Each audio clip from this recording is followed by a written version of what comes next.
Hi everybody, this is Julie Bean with Beadaholique, and in this video I am going to teach you how to make a wrapped wire loop on top of a pendant. So kind of like around a pendant, allow you to use it as a beading component. So I have an example of use, and this is actually what inspired this, was I wanted to make this pair of earrings using these really pretty prestige crystals, and I wanted to have a pear-shaped pendant at the base, but I had no way to connect it. So I found a way using a head pin, and I'm going to show you how to do that.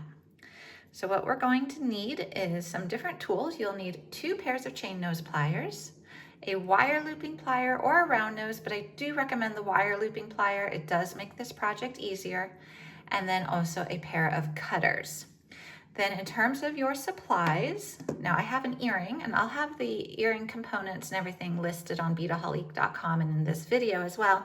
But for this actual technique, you're just going to need a 2-inch piece of wire, or I have a 2-inch head pin, because I know sometimes we have head pins around more than we have wire, and then whatever pendant you're going to want to use to make the wrapped wire loop on top of.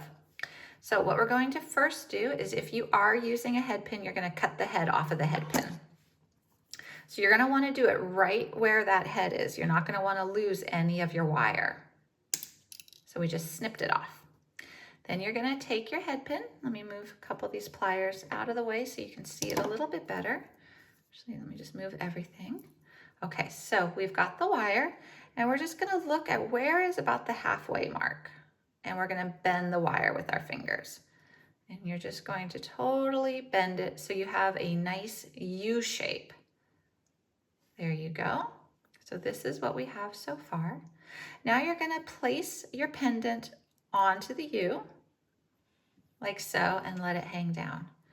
Then you're going to crisscross your wires. So we're just going to cross them, and I'm just squeezing them. So I've created almost a teardrop shape with the wires.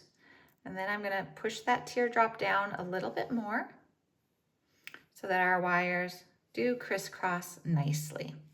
And you can even pull them a little bit too. Okay, and I'm pinching them together. So this is what we have right now.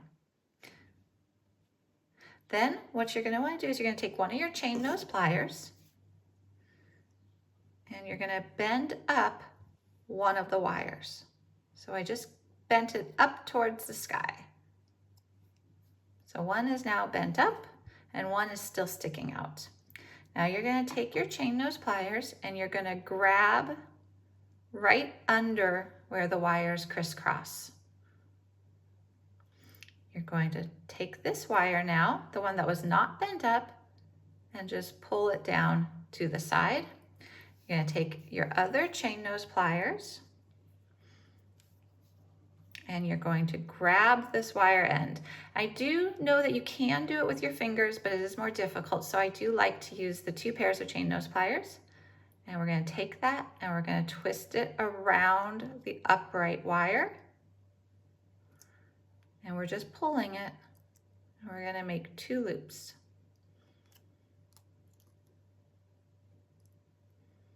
Okay, so this is what we have right now, and I'll put it upright again so that you can see we've got those 2 wrapped loops. Then what you're going to do is you're going to come in here after the second loop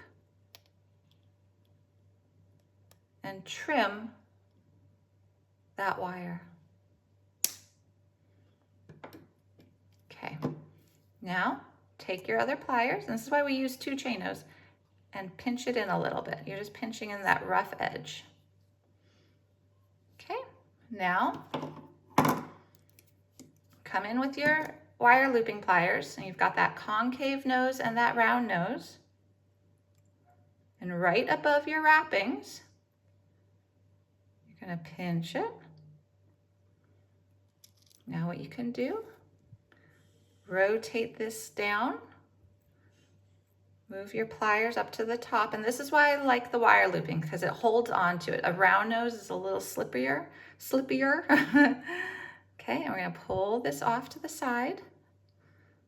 Okay, and again, I've got my pliers doing some of the work for me. I really like having my pliers do some of the work for me.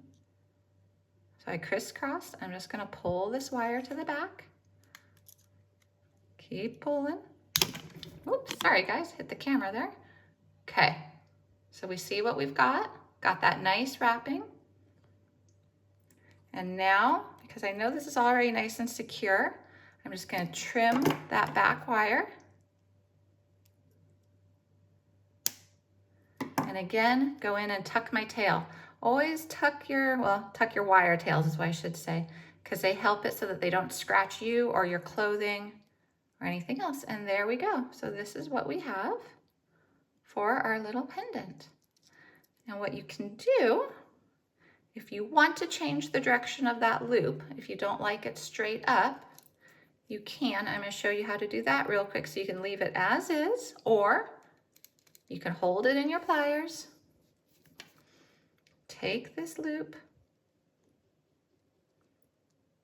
and twist it forward. And now it's a forward-facing loop. So I'm going to go ahead and I'm going to connect this to my earring right now, and you'll see my finished pair of earrings with these pendants that I was able to put a loop on. So here's this earring again. It has a simple loop down at the base. I'm going to open that up, slip on my wrapped wire loop, close it on up, and I now have that earring complete. So you've got that nice dangle effect with that pendant, and you're able to connect it using just a head pin. So if you don't have wire, definitely a head pin works great. So I hope you enjoyed this tutorial on how to create a wrapped wire loop, that's hard to say a bunch of times, on top of a pendant. If you want to see some of our other tutorials, please check out beadaholique.com.